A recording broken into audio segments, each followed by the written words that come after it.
This call is now being recorded. સાબરકાંઠાનો પ્રવાસ છે. સાબર નથી બેટા. સાગર પાઠ 13 આજે ભણવાનું છે. સાગરકાંઠાનો પ્રવાસ. માઇક મ્યુટ કરી દે બેટા થોડી વાર તારું. પાઠ 13 નું નામ છે સાગરકાંઠાનો પ્રવાસ. હવે પ્રવાસ એટલે શું તો તમને બધાને ખબર છે. પ્રવાસમાં જવું ગમે ને?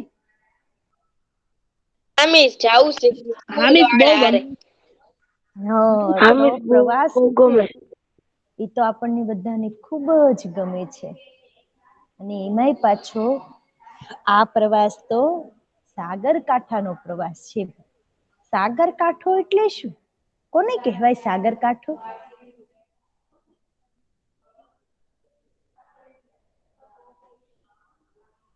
સાગર એટલે શું? કોઈને ખબર નથી સાગર એટલે શું? મિસ હું કહું? નહીં મિસ. હા બોલો. સાગર એટલે ઓલો દરિયો. શું બેટા? દરિયો. Very good. સાગર એટલે કે દરિયો. અને કાંઠે એટલે દરિયાના કાંઠે. દરિયા કિનારે, બરાબર. તો પ્રવાસ ક્યાં છે જવાનો ભાઈ? દરિયા કિનારે.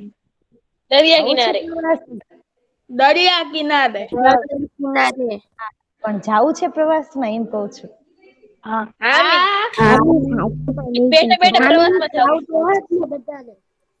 સરસ મજાનો સાગરકાંઠાનો પ્રવાસ પાઠ જે છે એની અંદર દરિયા કિનારાના જે કાંઈ સ્થળ આવેલા છે, ક્યાં ફરવાલાયક દરિયા કિનારો છે, એના વિશે સરસ મજાની વાત કરવામાં આવી છે, જેનો આજે આપણે અભ્યાસ કરવાનો છે.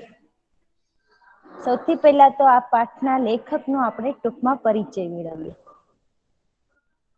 લેખક છે રઘુવીર દલસિંહ ચૌધરી અને એનો જન્મ છે એ ગાંધીનગર જિલ્લાના બાપુરા ગામમાં થયો હતો.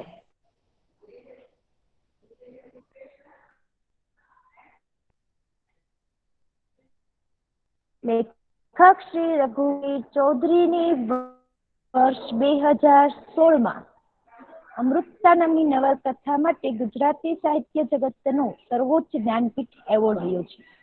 આ તો ભાઈ આપણને યાદ છે એવું કે 2016 સર્વોચ્ચ જ્ઞાનપીઠ એવોર્ડ જે છે એ એમને એમની નવલકથા અમૃતા માટે મળ્યો હતો. તેમણે કોલેજ કક્ષાએ વર્ષો સુધી અધ્યાપન કાર્ય કર્યું છે. કોલેજ કક્ષા એટલે કોલેજ સુધી વિદ્યાર્થીઓને ભણાવ્યા પણ છે. અધ્યાયન એટલે કે ભણવું અને અધ્યાપન એટલે કે બીજાને ભણાવવું. પોતે પણ ભણ્યા છે અને બીજાને પણ ભણાવ્યા છે.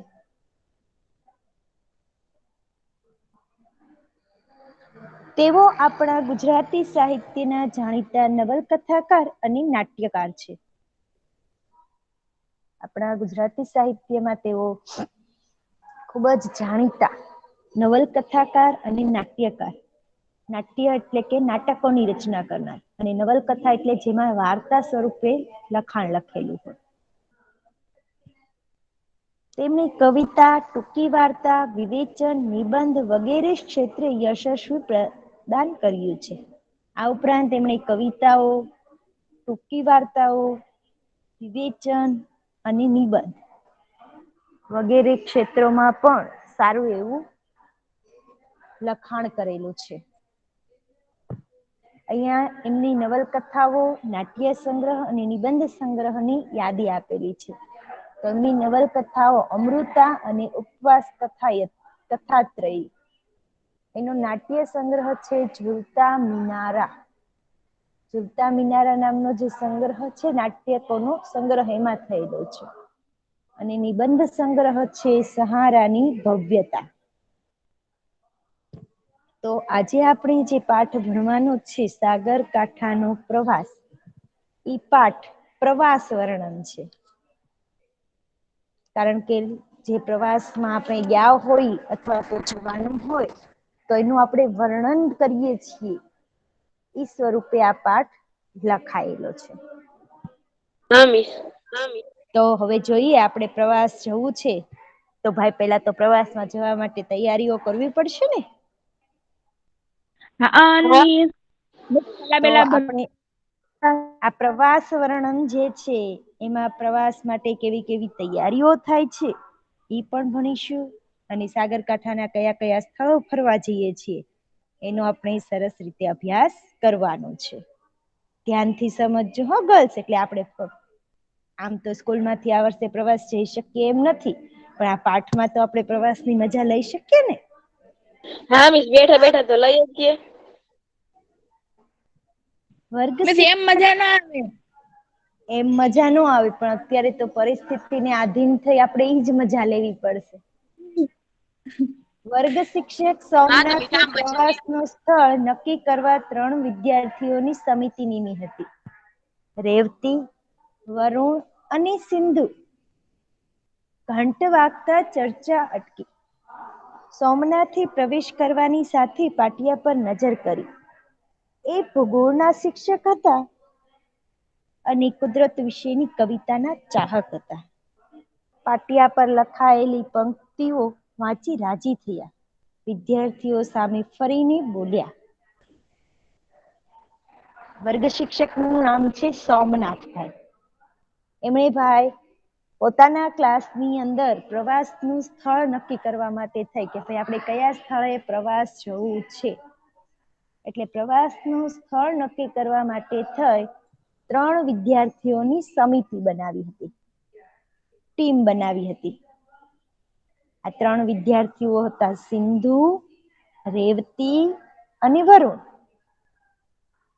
ત્રણેય ચર્ચા કરતા હતા, પણ બેલ વાગે છે એટલે કે લેક્ચર પૂરો થાય છે અને વર્ગ શિક્ષક જ્યારે સોમનાથ પ્રવેશ કરે છે એટલે એ લોકોની ચર્ચા અટકી જાય છે અને વર્ગ શિક્ષક પોતે ક્લાસમાં આવી અને પાટિયા પર નજર કરે છે. તો ભાઈ પોતે તો ભૂગોળના શિક્ષક હતા. તમારે એસએસમાં આવે છે ને ભૂગોળ. સૌથી પહેલો જે ઇતિહાસ, પછી નાગરિક શાસ્ત્ર અને ભૂગોળ. હવે તમને એમ થાય કે મિસ એસએસમાં તો બધા પાઠ લાઈનમાં આવતા હોય તો આપણને કેમ ખબર પડે કે ભૂગોળ કયું કહેવાય. તો ભાઈ તમે જેમાં આપણા દેશ વિશેની બધી જૂની વાતો શીખી રહ્યા છો એની ઇતિહાસ કહેવાય.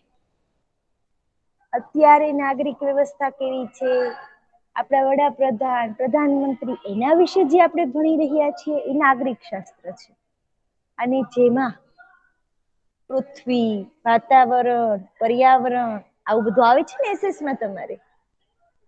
હા મિસ, બધું આવે છે. હા, તો પૃથ્વી, વાતાવરણ, પર્યાવરણ આ બધી વાતો જે હોય એને ભૂગોળ કહેવાય. તમારે એસએસની અંદર આના પાઠ આવે જ છે. મિસ બ્રહ્મા, શુક્ર, શનિ બધું આવે છે. હા, તો ભાઈ પોતે ભૂગોળના શિક્ષક હતા, પણ એની કુદરતની જે કવિતાઓ હોય કેમ કે ભૂગોળ વિષય જ એવો છે કે ઈશ્વરની બધી વસ્તુઓ સાથે પર્યાવરણ, વાતાવરણ, જીવાવરણ જે આપણે જોઈ નથી શકતા પણ આપણને એનો સતત અનુભવ થયા કરે છે. આ બધી બાબતો સાથે જ ભૂગોળના શિક્ષકે રહેવાનું હોય છે. એટલે એની કુદરતી વિશેની કવિતાઓ હોય ને તો એને ખૂબ ગમે. એટલે એને આ પાટિયા ઉપર જે કવિતા લખેલી હતી એ વાંચી અને પછી વિદ્યાર્થીઓ સામે ફરી અને બોલે છે ફરી વખત આ પંક્તિ. વેલાઈ આવતી છોની બધી ખારાશ પૃથ્વીની, સિંધુના ઉરમાથી તો ઉપસે અમી વાદળી. પંક્તિ આપણે બરાબર સમજજો હો ગર્લ્સ. ચાલો, રેલાઈ આવતી એટલે શું થશે ગર્લ્સ? મિસ માં રોલ કોઈ નંબર લખો. મિસ અમને નથી ખબર. આપણે પાણી ઢોળીએ, તમે બધાએ હા. મિસ અનુભવ પાણી કર્યો. આ સાપ નીચે થઈને નીચે આવતું હોય ને એને રેલાઈ હા, આવતી. Very good. જો ભાઈ આપણે પાણી જે છે એ આપણે જમીન ઉપર ઢોળીએ તો એ પાણી છે લાંબુ લાંબુ ખેંચાઈ ખેંચાઈને આવે ને ક્યાંય છેક પહોંચે તો ત્યાં સુધીનું ઈ આખું રેલની જેમ લાંબુ લાંબુ લાઈન થઈ જાય છે, એટલે એને કહેવાય રેલાઈ આવતી. મિસ રોલ નંબર છોની, લખી લેજો, રોલ નંબર 15.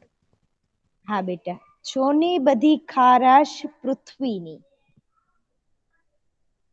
આખી પૃથ્વી ઉપર, યાદ બરાબર સમજો, આખી પૃથ્વી ઉપર જેટલી બધી ખારાશ એટલે કે પૃથ્વી પરથી બધું જ પાણી છે એ ઘસડાઈને છેલ્લે ક્યાં આવે છે? સિંધુ એટલે શું? સિંધુમાં સિંધુ એટલે શું? નદી. નહીં, સિંધુ નદીનું નામ છે, પણ સિંધુ એનો અર્થ સમુદ્ર, સાગર અથવા તો દરિયો પણ થાય છે, એટલે કે બધા સમાનાર્થી શબ્દો છે. હા બરાબર, સાગર, સમુદ્ર અને સિંધુ, એટલે બધું પૃથ્વી ઉપર જેટલું બધું પાણી છે એ બધું ઘસડાઈને અંતે ક્યાં આવે છે? દરિયામાં આવે છે. પણ દરિયાનું પાણી ખારું હોય છે, પરંતુ એ દરિયાના હૃદયમાંથી, એટલે કે હૃદયમાંથી, એના ઉર્ધ્વમાંથી જે પાણીની વરાળ બની અને ઉપર વાદળા બંધાય છે, તો એ વાદળામાંથી પાણી કેવું આપણને મળે છે? વરસાદ સ્વરૂપે પાણી આપણને પાછું મળે છે, ત્યારે પાણી ખારું હોય છે? ના હોય છે. મિસ ખારું તમે નથી અવાજ હોતું, કપાય છે. મીઠું હોય છે. સાચી વાત છે.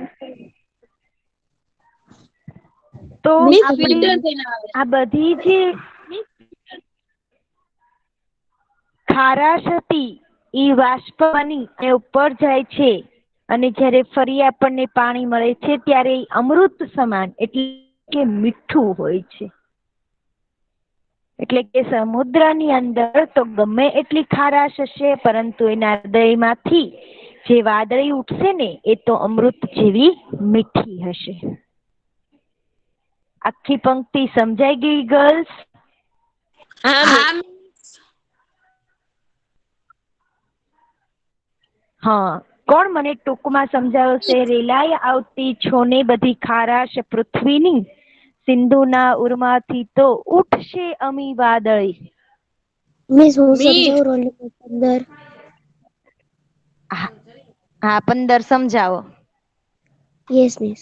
રેલાઈ આવતી એટલે કે પાણી જેમ રેલાઈ આવતી પાણી, છોને બધી ખારાશ પૃથ્વીની, એટલે કે પૃથ્વીની અંદર જેટલું પણ ખારું પાણી છે, સિંધુ ના એટલે કે સિંધુ નદીનું નામ છે, ત્યાં ભેગું થાય છે.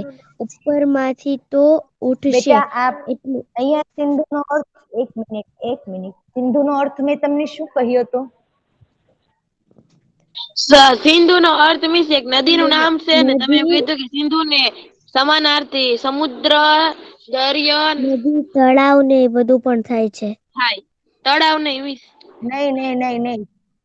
તળાવ નહીં, તળાવ નો સમુદ્ર, થાય મિસ, સમુદ્ર, દરિયો, સાગર, દરિયો સમુદ્ર સાગર. થાય. હા, પણ સમુદ્ર ને તળાવ એક સરખું નથી હો બેટા, એમાં ડિફરન્ટ હોય. તને ખ્યાલ છે? સમુદ્ર, તળાવ બધામાં ડિફરન્ટ શું હોય?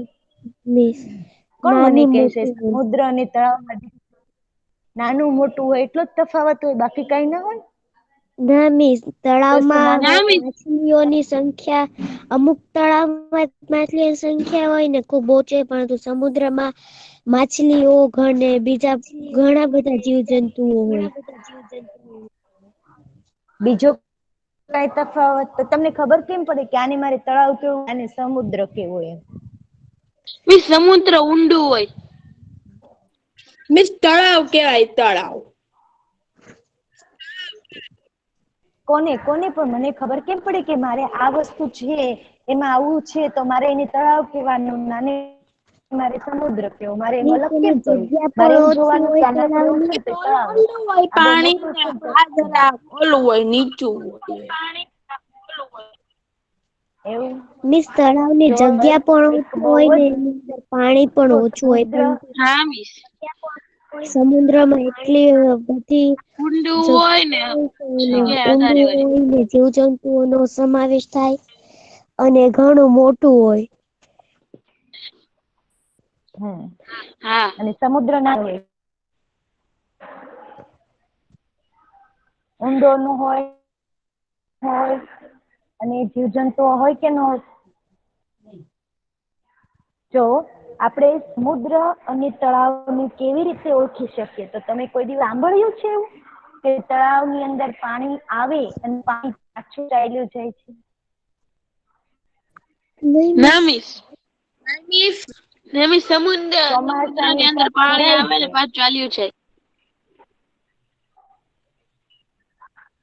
હા, તો એ મોટો તફાવત છે ને. કે સમુદ્રની અંદર શું છે કે ભાઈ પાણી છે ને એ દિવસમાં 2 થી 3 વખત સમુદ્રમાં ભરતી આવે છે, કે પાણી આવે છે અને પાણી પાછું ચાલ્યું જાય છે. એટલે કે સમુદ્રનું પાણી છે એ આમથી તેમ વધ્યા સ્થિર રહેતું નથી, એને દરિયો કહેવાય. સમજાણું ગર્લ્સ? હા મિસ. જ્યારે આપણે નાહવા જઈશું તળાવમાં આપણે ન નાહવા જઈ શકીએ. તળાવ કેટલું ઊંડું હોય ખબર ન હોય તો આપણે પાણીમાં ખુશી જઈએ. ત્યારે સમુદ્રનું પાણી ચાલ્યા એટલે આપણને ખબર કે સમુદ્ર આટલો જ ઊંડો છે, અહીંયા આવું છે ને અહીંયા આમ છે. એટલે સમુદ્ર અને તળાવમાં તફાવત છે, યાદ રાખજો હો. નાનું મોટું એવું હા બધું મિસ. કહેવાનું. આ પાણી જ્યાં આવે ને જાય ને એ બાબત આપણે ખાસ ખબર હોવી જોઈએ. તો સમુદ્ર, અહીંયા સિંધુ એટલે સમુદ્ર થશે બેટા. સમજાવ હવે. સમુદ્ર. હા મિસ. સમુદ્ર છે અને ઉપરમાંથી એટલે ઉરમાંથી એટલે સમુદ્રનું દિલમાંથી તો ઉઠશે અમી વાદળી, એટલે કે એની હવે વરાળ બની અને હવામાં ઉડતી ઉડતી વાદળી બની જશે ને વાદળમાંથી વરસાદ આવશે. પણ એમાં થોડો ફર્ક હશે, કારણ કે વાદળીમાંથી જે સમુદ્રમાંથી જે પાણીની વરાળ બનીને વાદળી બની એ ખારા પાણીની હતી ને જ્યારે વાદળ વરસશે એટલે કે વરસાદ કરશે ત્યારે પાણી મીઠું હશે. અરે વાહ, ખુબ સરસ સમજાવ્યું ભાઈ. એટલે તમને પંક્તિ સરસ રીતે સમજાઈ ગઈ છે. મારા કરતાંય સરસ સમજાવી બેને હો, ખુબ સરસ. તો સમુદ્ર છે એ એના હૃદયમાંથી આપણને મીઠું પાણી આપે છે. એવી સરસ પંક્તિ વાંચી અને શિક્ષક છે એ શું વાત કરે છે જોઈએ. પહેલાના ગુજરાતીના શિક્ષકે આ મુક્તક લખ્યું હતું. એમ માનીને સોમનાથ પૂછવા ગયા ત્યાં રેવતીએ વિનંતી કરી, રહેવા દો સાહેબ, એ સુભાષિત જન્મદિવસની શુભેચ્છા છે. સોમનાથે એમની ડાયરી ખોલી પોતાના વર્ગના દરેક વિદ્યાર્થીને એના જન્મદિવસે એ શુભેચ્છા આપતા. આજે પોતે કેમ ચૂકી ગયા? આજે તો વર્ગના પ્રતિનિધિ સિંધુનો જ જન્મદિવસ છે. સિંધુને શુભેચ્છા આપી.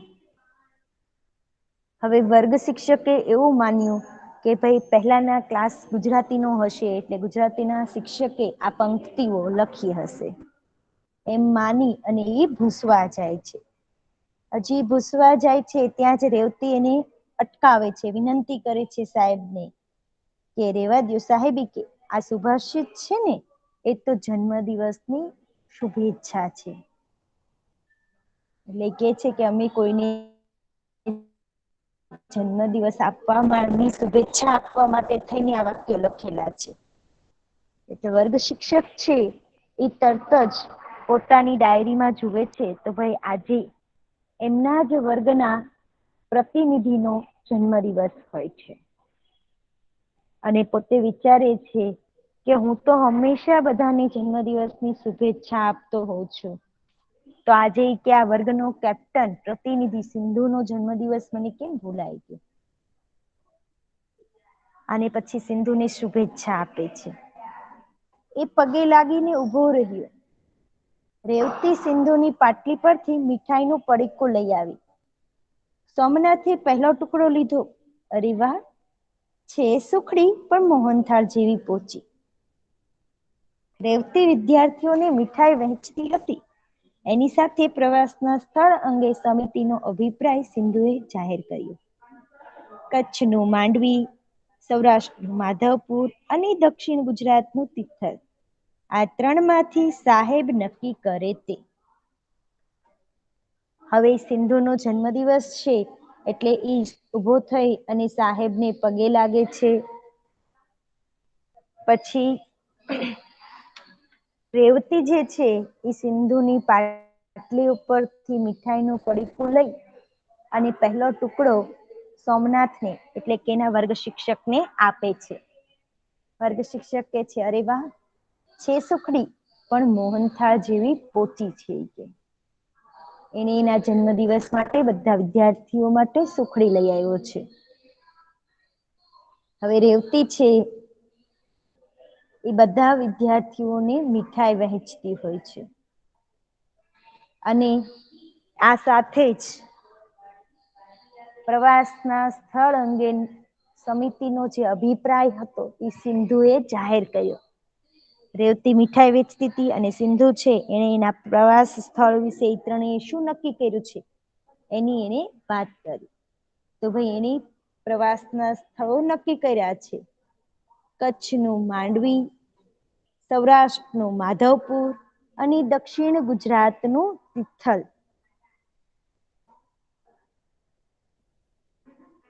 તો ભાઈ હવે આપણને કચ્છનું માંડવી તો તરત જ મળી જાય. ક્યાં આવશે માંડવી? તો કે ભાઈ કચ્છની અંદર, બરાબર.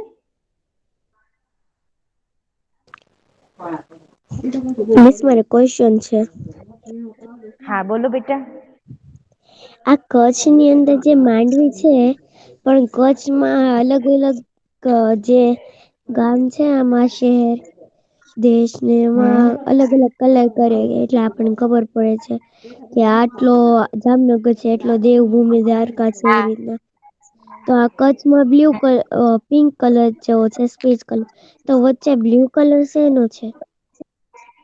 ઈ છે ને તમે માંડવી વી લખ્યું કચ્છમાં, ને એમાં વી નો રસવાઈ આવી હા ગયો. મને દેખાયું છે ને ઈ તમારે કચ્છની અંદર સમુદ્રનું પાણી છે ને એ ત્યાં વચ્ચે સુધી પહોંચે છે. એટલે ઈ સ્થળ ઉપર અહિયાં જે છે ને વી આગળ આ વી આગળની વાત કરે છે, બરાબર ને? અમે સર્કલ કર્યું ઈ. હા મિસ. તો આ કચ્છ છે એની ફરતે તમે જુઓ કેટલું બધું પાણી છે. આ બ્લુ કલરનું છે એ બધું પાણી છે, બરાબર.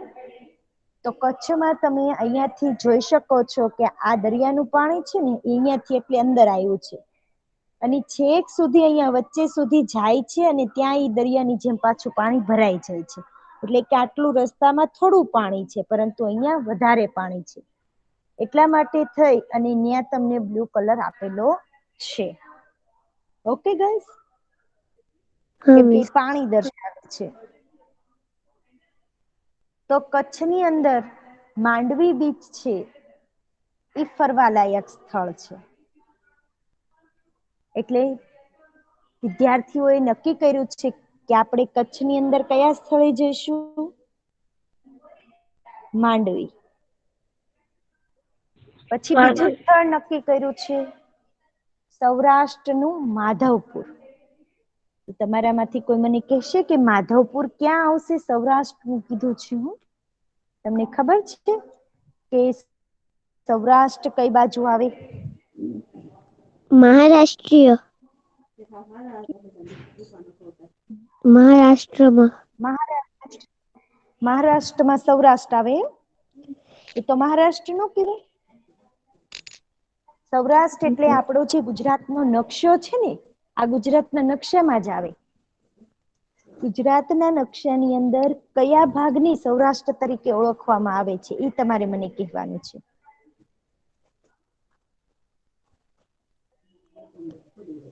ગીર સોમનાથ. જો ભાઈ સૌરાષ્ટ્ર છે ને એટલે કે આપણે અહીંયા ગીર સોમનાથ, જુનાગઢ, પોરબંદર આ વિસ્તાર જે બધો છે એને આપણે સૌરાષ્ટ્ર કહીએ છીએ. તો વિદ્યાર્થીઓએ નક્કી કર્યું છે કે સૌરાષ્ટ્રનું માધવપુર. કયો દરિયા કિનારો પસંદ કર્યો છે? માધવપુર. સૌરાષ્ટ્રનું જે માધવપુર. પોરબંદર પછી માધવપુર આવશે. દ્વારકા, પોરબંદર અને પછી માધવપુર આવશે. તો આ માધવપુર નક્કી કર્યું છે. અને ત્રીજું સ્થળ એ લોકોએ દક્ષિણ ગુજરાતનું તિથલ. દક્ષિણ ગુજરાત કઈ બાજુ આવશે ગર્લ્સ?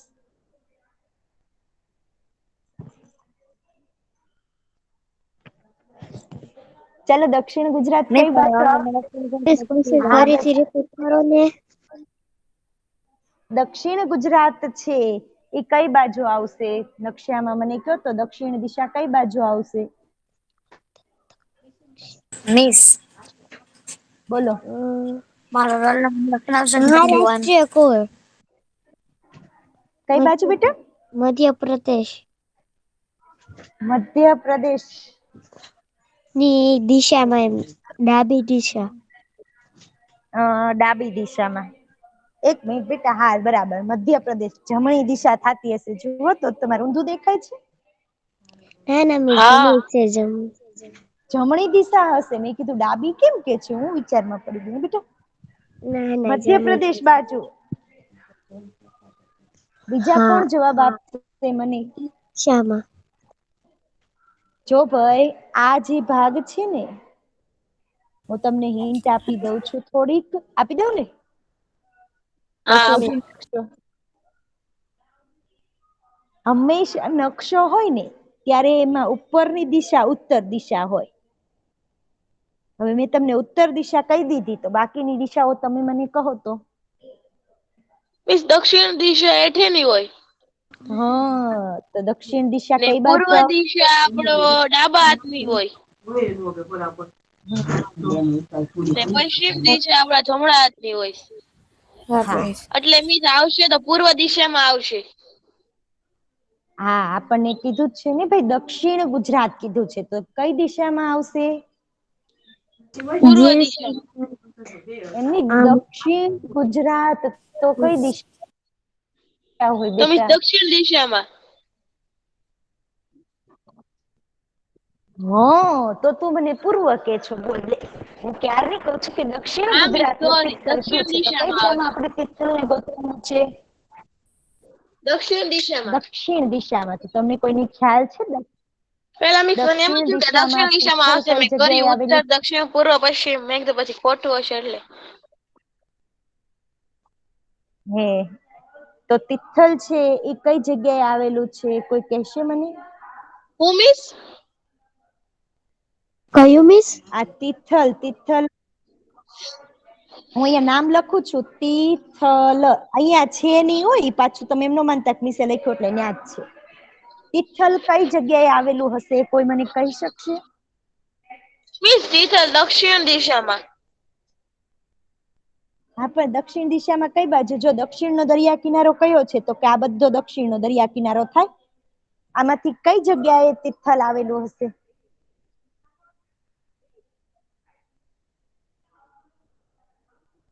નહીં વાઇટ કલર સ્ટાર્ટ. મિસ અહીંયા નીચે લખેલું છે ત્યાં દાદરા ને નગર હવેલી. હા, જો ગીર ભાઈ સોમનાથ બાજુ. નહીં, આપણે શું ભરૂચ, થાય?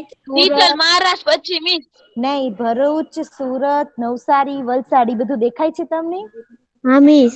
હા એમાં હા નવસારી આગળ તિથલ આવેલું છે. ક્યાં? બરાબર. દક્ષિણમાં નવસારી. નવસારીમાં. મિસ હા મને બરાબર. લાગ્યું, પણ મને એમ થયું પૂર્વ દિશા છે કે નહીં એટલે. ના બેટા, પૂર્વ દિશા ન થાય ને. આ ઉત્તર ને દક્ષિણ દિશા દક્ષિણ છે નીચેનું ને દક્ષિણ આ થાય. પૂર્વ ને આ પશ્ચિમ. મેં તમને દક્ષિણ દિશામાં તમને એમાં અંડરલાઈન ન કરીને કીધું કે આ દક્ષિણ કિનારો થશે એમ. પછી હા તમારી 4 માંથી જ મને કહેવાનું હતું. તો તમને લોકોને પ્રવાસના સ્થળો યાદ રહી ગયા? કયા કયા સ્થળ આપણે નક્કી કર્યા પ્રવાસમાં જવાના? હે ગર્લ્સ, પ્રવાસમાં સૌરાષ્ટ્ર. જવાના? સૌરાષ્ટ્રમાં કઈ જગ્યાએ જવું છે? કચ્છ. કચ્છ જાશું. કચ્છમાં કઈ જગ્યાએ જાયશું? આખું કચ્છ ફરશું? હા કચ્છમાં માંડવી. માંડવી. હા, કચ્છમાં માંડવી જવું છે. પછી સૌરાષ્ટ્રમાં માધવપુર. Very good. સૌરાષ્ટ્રમાં માધવપુરમાં જવું છે. અને ને ત્રીજું સ્થળ કયું તિથલમાં પસંદ કર્યું? નવસારીમાં. નવસારીમાં તિથલ. નવસારીમાં. દક્ષિણ ગુજરાતનું તિથલ, એમ યાદ રાખવાનું છે બેટા. હા મિસ. દક્ષિણ ગુજરાતનું તિથલ. તિથલ. તો વિદ્યાર્થીઓએ આ 3 સ્થળો પસંદ કર્યા છે અને કીધું કે આ 3 માંથી સાહેબ જે નક્કી કરે એ સ્થળે આપણે પ્રવાસમાં જઈશું. કેમ કે 3 સ્થળે તો જઈ ન શકાય, એક હા કામ એટલે એમ કીધું કે 3 માંથી સાહેબ જે નક્કી કરે ને એ સ્થળે આપણે જઈ જવાનું શકાય. છે. હે જઈ તો શકાય જ, તેને પણ બહુ આગું પડે. જઈ તો શકાય પણ બેટા પ્રવાસ ખુબ લાંબો થઈ જાય, આપણે એટલા બધા દિવસ બહાર ફરી ન શકીએ. આગું પડી જાય, લાંબો પ્રવાસ થઈ જાય, પોસિબલ ન હા મિસ. બને. શાબાશ, તમે દરિયા કિનારાના સ્થળ પસંદ કર્યા એ મને ગમ્યું. છેલ્લે આપણે આબુ અંબાજી ગયા હતા. રસ્તામાં મેં તમને એક લેખ વાંચી સંભળાવ્યો હતો. પુણ્યના પર્વત જેવા રવિશંકર મહારાજ, એના લેખક હતા સ્વામી આનંદ. સિંધુએ કહ્યું. મિસ, આ હવે આપણો વર્ગ શિક્ષક ગુજરાતીમાં છે. પાઠ હતો ને રવિશંકર હા મહારાજનો. હા હું ભાઈ, રવિશંકર મહારાજ નો પાઠ તમે બધા ભણી ગયા કા? હા. તો અહીંયા જો આપણે હા. આવ્યું, પુણ્યના પર્વત જેવા રવિશંકર મહારાજ. હા મિસ. હવે શિક્ષક કે છે કે ભાઈ તમે લોકોએ દરિયા કિનારાના સ્થળો પસંદ કર્યા ને એ મને ખૂબ જ ગમ્યું કે છેલ્લે એટલે કે ગયા વર્ષે આપણે લોકો અંબાજી ગયા હતા. આબુ અંબાજી. અને રસ્તામાં એ કે મેં તમને લોકોને એક લેખ વાંચી સંભળાવ્યો હતો. આ હા. લેખનું નામ શું હતું? પુણ્યના પર્વત જેવા રવિશંકર મહારાજ. રવિશંકર મહારાજ. પૂર્વના પ્રવૃત્ત હા, જેવા રવિશંકર મહારાજ. કે મેં તમને રવિશંકર મહારાજ વિશે એક લેખ સરસ મજાનો વાંચી સંભળાવ્યો હતો. અને એ એટલે લેખના સિંધુ લેખક તરત જ સ્વામી જવાબ આપે આનંદ. છે. હા, તરત સિંધુ એ જવાબ આપ્યો કે એના લેખક છે ને સ્વામી આનંદ. હા મિસ. જોઈએ કે લેખની અંદર શું વાત કરવામાં આવી હતી જેથી કરીને વિદ્યાર્થીઓએ આ સ્થળ પસંદ કર્યું છે દરિયા કિનારાનું, એ માટે વર્ગ શિક્ષકે એને શાબાશી આપી છે. કારણ કે શાબાશી ત્યારે જ મળે ને કોઈ સારું કામ કરીએ. હા મિસ. તો અહીંયા વિદ્યાર્થીઓને શાબાશી આપી છે કે તમે દરિયા કિનારાના સ્થળ પસંદ કર્યા છે, ખૂબ સરસ વાત છે. હવે એવી રીતે કઈ વાત સાહેબે કરી હતી કે આ વખતે એ લોકો છે એ દરિયા કિનારે પ્રવાસ જવાના છે. જે વાત આપણે હવે પછીના લેક્ચરમાં મળીએ ત્યારે કરીશું. હા મિસ વાંધો તો નહીં. બસ આજે તમારે છેલ્લો પેપર છે, બરાબર ને? જલ્દી લેક્ચર પૂરો. હા. હા. હા, તો આજે તમારે છેલ્લો પેપર પૂરો થઈ જશે એટલે પછી તમારે હોમવર્ક કરવાનું છે. ઓકે, એટલે આજે હોમવર્ક ન કરતા કાલે કરીને મોકલજો. હા મિસ. તમારે શું હોમવર્ક છે? ની અંદર આ પાઠની શબ્દ લખવાની છે. હું બી હોમવર્ક છે કઈ સમજાતું નથી. શબ્દ સમજૂતી અને આ રૂઢિપ્રયોગ પાઠની 2 શબ્દ વખત સમજૂતી લખવાની છે. કેટલી ફેર લખવાનું સ્મિત આખી બસને કહો ને ઘડીક માઇક બંધ કરે. 2 વખત લખી અને પાકી કરવાની છે શબ્દ સમજૂતી.